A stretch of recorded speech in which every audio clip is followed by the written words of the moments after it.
revue de presse.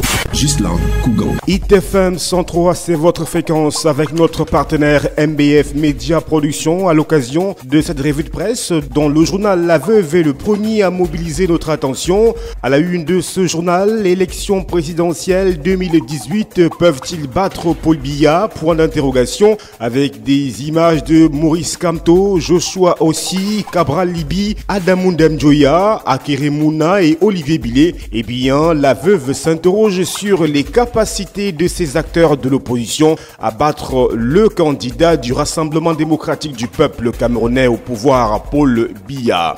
Toujours avec La Veuve, fête de l'unité, l'unité du Cameroun reste non négociable. Le chef de l'État ne cédera jamais au chantage de la division du pays, nous dit ce journal. De La Veuve, nous voici avec un autre journal pour l'actualité d'ici et d'ailleurs. Kalara, Affaire Afrique Média à la une, peut-on le souligner? Le parquet exige la condamnation de Peter Essoka. Le promoteur de la télévision panafricaine vient de recevoir le soutien du procureur de la République dans le contentieux qu'il oppose depuis 2015 au président du CNC. Ce dernier est poursuivi pour abus de pouvoir et diffamation, entre autres, direction page 3 du journal Kalara pour plus de précisions.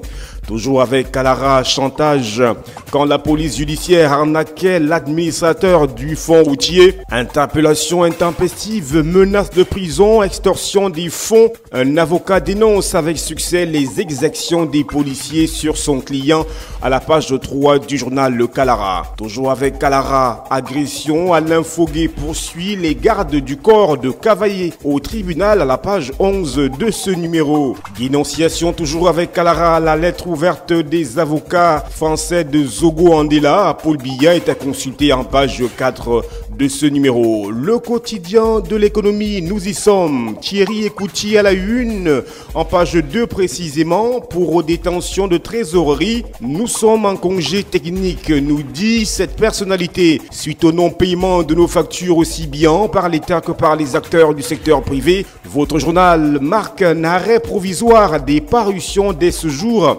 Voilà donc ce que nous dit le quotidien de l'économie. Rapidement, notre santé s'invite à la une, s'invite dans l'actualité avec à la une Maurice Kamto, je cite, faire du Cameroun un pôle d'excellence en soins de santé, fin de citation. Dans son projet de société, le challenger de Paul Biya promet de cibler certaines disciplines afin de faire du Cameroun une destination du tourisme de santé. Tout ceci est à lire justement à la page 9 du journal Notre Santé. Toujours avec ce journal climat social, crise de nerfs entre Cap Santé et LHCI en page 10 de ce journal. Consommation toujours avec notre santé, un esprit sain dans un corps sain, a-t-on coutume de dire. Boire beaucoup d'eau tue à petit feu. Le pourquoi? Eh bien, direction page 2 et 3 du journal Notre Santé pour en savoir davantage sur cette habitude largement partagée par nombre de Camerounais. Eh bien, boire beaucoup d'eau tue à petit feu. Info Matin, pour sa part, fraude fiscale et douanière, André Siaka mouillé dans un scandale. La société Route d'Afrique, dont il est le patron, bénéficie des facilités incommensurables en piétinant le code des investissements du Cameroun. Voyage au cœur d'une mafia d'État considérée comme l'un des plus gros dossiers détonnants sous le renouveau. Direction page 2 du quotidien Info Matin pour en avoir le cœur net. Toujours avec Info Matin, page 3, fête de l'unité. Konjok célèbre le vivre ensemble. Pionnière dans le brassage culturel au Cameroun, cette ville offre en partage les 16 et 18 mai son expérience du multiculturalisme et de l'intégration nationale. Une initiative du député d'UNCAM, Gaston Komba, qui est donc à lire en page 3 du quotidien Info Matin. Mora, nous sommes dans le septentrion camerounais. Françoise Etoa au secours des réfugiés à la page 4. Le journal Diapason, pour sa part, choisit l'angle Minfi Minépat.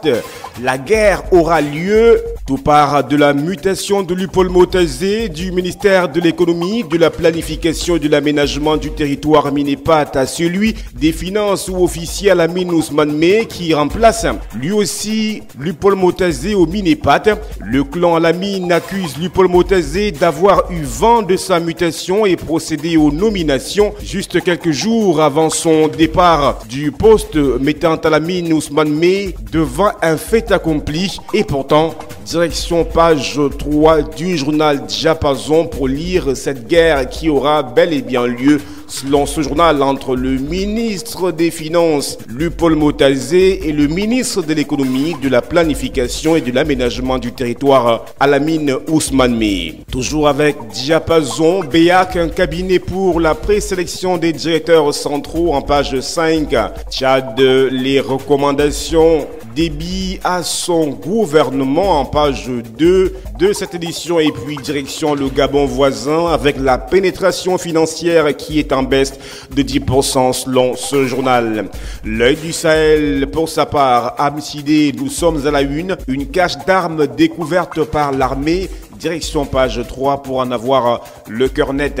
Adamaoua, toujours avec l'œil du Sahel, 9357 cartes d'électeurs en souffrance à Elecam. Page 3 pour lire cette situation complexe au cours d'une année pleinement électorale. Qu'en total 2019, des arnaqueurs recrutent pour prime Potomac à Garoua. Comment cela se fait? Page 4 pour en savoir davantage. Toujours avec l'œil du Sahel en page 11 pour sortir justement de ce numéro. Affaire Bouba Simala Kavayegue Djibril. La Cour suprême déboute le président de l'Assemblée nationale. Eh bien, l'œil du Sahel nous livre tous les détails croustillants sur cette situation, sur cette affaire. Ouesseco, lendemain difficile pour les sénateurs de l'Ouest. Les divisions du Rassemblement démocratique du peuple camerounais étalées au grand jour, nous dit ce journal à la une. Ouesseco toujours. Tournée de compte rendu parlementaire. Honorable Dr Fotso Faustine inscrit la construction du palais de justice de Baham dans le département des Hauts-Plateaux à son actif. Très belle initiative. Voilà, madame, monsieur, c'est la fin de la revue de presse sur ITFM 103 avec notre partenaire MBF Média Production qui vous propose au quotidien et gracieusement cette revue de presse. Restez en compagnie de nos programmes qui se poursuivent. Nous sommes le mercredi 16 mai 2018. Portez-vous bien et à demain. C'était la revue de presse.